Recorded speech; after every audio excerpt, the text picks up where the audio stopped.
newspaper warning residents to be cautious about using melted snow and water during spring runoff. But for the Yellowknife's Dene, many of whom couldn't read or write, the warnings meant little. You know, that happened. I hear about it a lot. Every time we go to a meeting, somebody, they said, you know, somebody died of a child because he went swimming, or he ate snow, or little stuff like that, and then you hear it. In the end, the incident with the Dene child was essentially swept under the rug. The boy's family was paid $750 in compensation, and according to community members like Mary Rose Sundberg, the public was never given the facts as to what happened. But we weren't told directly it had to do with a mine. I think they just hushed people. They didn't say anything. It's still unclear as to the extent of health-related issues directly associated with the arsenic at Giant Mine. What we do know is that even after the incident on Latham Island, the Yellowknife's Dene continued to get sick, resulting in a number of hospitalizations. There have even been unconfirmed reports of other children who died from arsenic poisoning and elevated rates of cancer in the communities.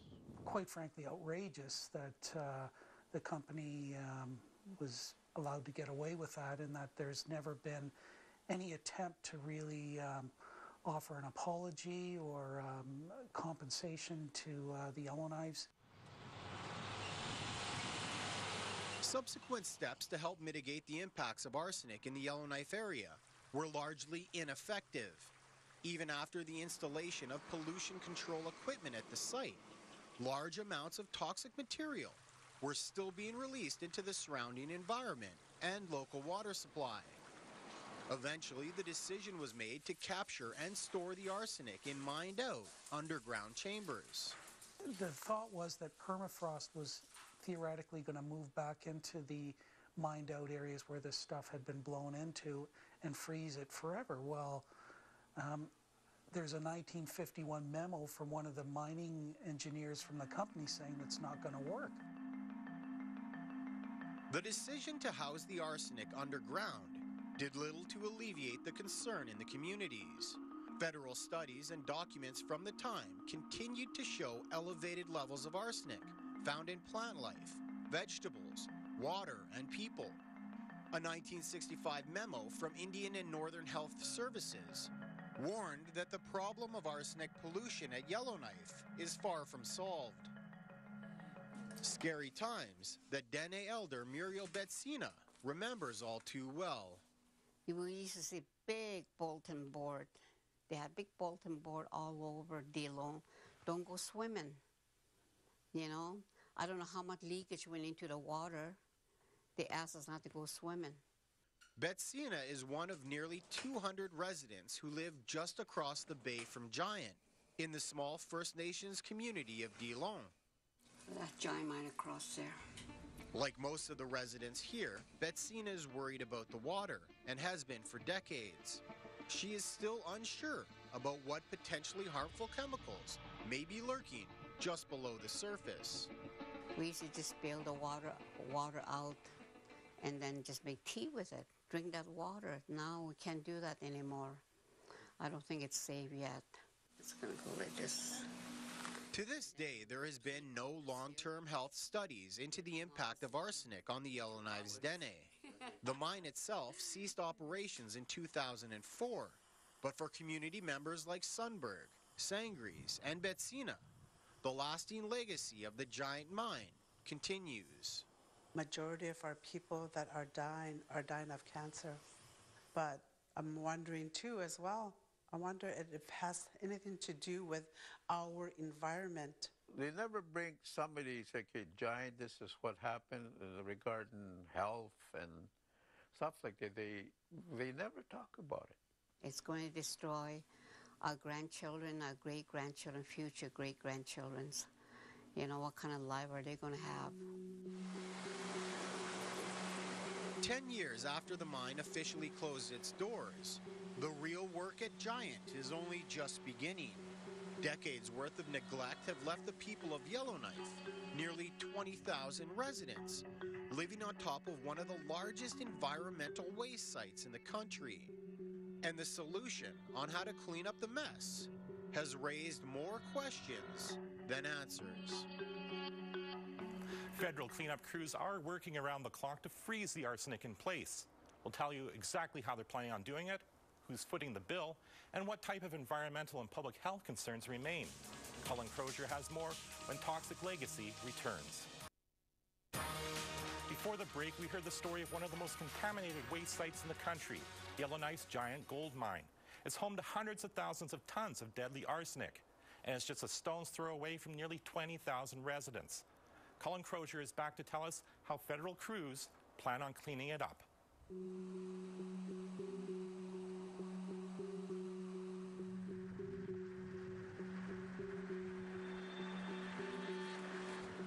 Hundreds of feet below the surface of Giant Mine lies a complex maze of tunnels and mined-out chambers.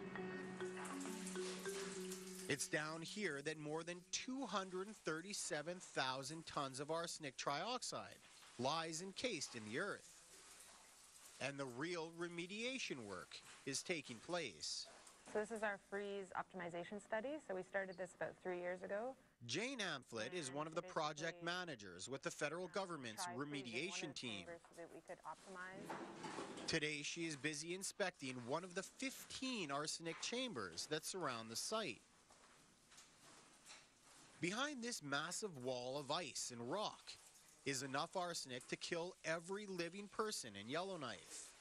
And while it may not look like much from the outside, when you consider that the chamber itself is roughly the size of one of these buildings, you get the picture. This particular chamber is part of what's called the freeze optimization study. It's essentially the first step in the government's plan to freeze the arsenic underground forever. Something that doesn't sit well with Jerry Cheesy. We're sitting on top of a major environmental disaster in the waiting. Because of his close proximity to the mine, Cheesy has a vested interest in what happens at the site. But it's not just his own well-being that he's worried about. I have children and I have grandchildren. My grandchildren play in the shore there in the water in the summertime. And so that always made me wonder about their health and safety. These concrete barriers aren't forever, that's for sure. That's why. Much of the concern surrounding the cleanup of Giant has to do with the fact that the arsenic is being left underground in the first place. When talks on remediation began, many were hoping that the arsenic could be reprocessed or transported off-site. A solution that, according to Territorial Environment Minister Michael Miltenberger, just wasn't possible. This is going to give us the time, as much time as we need to hopefully come up with other new technology that would allow us to dispose of all that hundreds of thousands of tons of arsenic trioxide in a more appropriate long-term way. So what exactly does freezing 237,000 tons of arsenic look like? Well, kind of like this. Supercooled liquid is circulated through a number of these pipes, freezing the outside walls of the arsenic chamber. Afterwards, water is pumped in, essentially encasing the arsenic in a block of ice. The area will then be maintained with thermosiphons, which are designed to help keep the ground frozen. The general idea about the freeze is you've got to protect the water and make sure that the arsenic isn't being released into the surrounding water. And once it's frozen, the water can't get in, and so the arsenic can't get out. So that's it in a nutshell. 15 chambers, 237,000 tons of arsenic, kept frozen underground and maintained forever, all taking place less than 5 kilometers away from the heart of downtown YellowKnife. While much of the cleanup work at Giant has already started, just getting to this point has been an uphill battle. Even with a plan in place, the project first had to go through an environmental assessment, a 5-year-long process to address the significant adverse environmental impacts and public concerns surrounding the project. In the end, a total of 26 measures were put forward to be reviewed by the federal government. The recommendations range from more community engagement and long-term funding options to big-ticket items like water monitoring and the ongoing call for independent oversight. As it stands right now, the project's proponents, the federal and territorial governments, are also responsible for both the cleanup and the regulatory process at the site.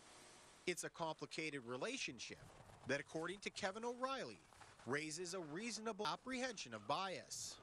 These multiple roles and responsibilities just create conflicts of interest and confusion, and who's going to have the final say. That needs to be fixed.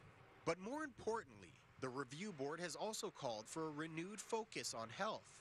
To this day, there has been little significant research into the long-term health impacts of arsenic in the surrounding communities.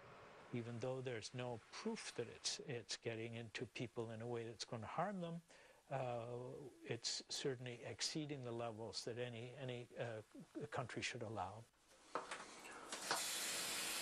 Dr. Ian Gilchrist is the former Chief Medical Health Officer of the Northwest Territories. He was also one of the many community members who shared their concerns during the environmental assessment. One of the arguments that I've heard voiced was that, you know, they don't have the money to do this, but I just don't believe that that's a valid argument because of the incredible amounts of money that are going to reclamation at the site.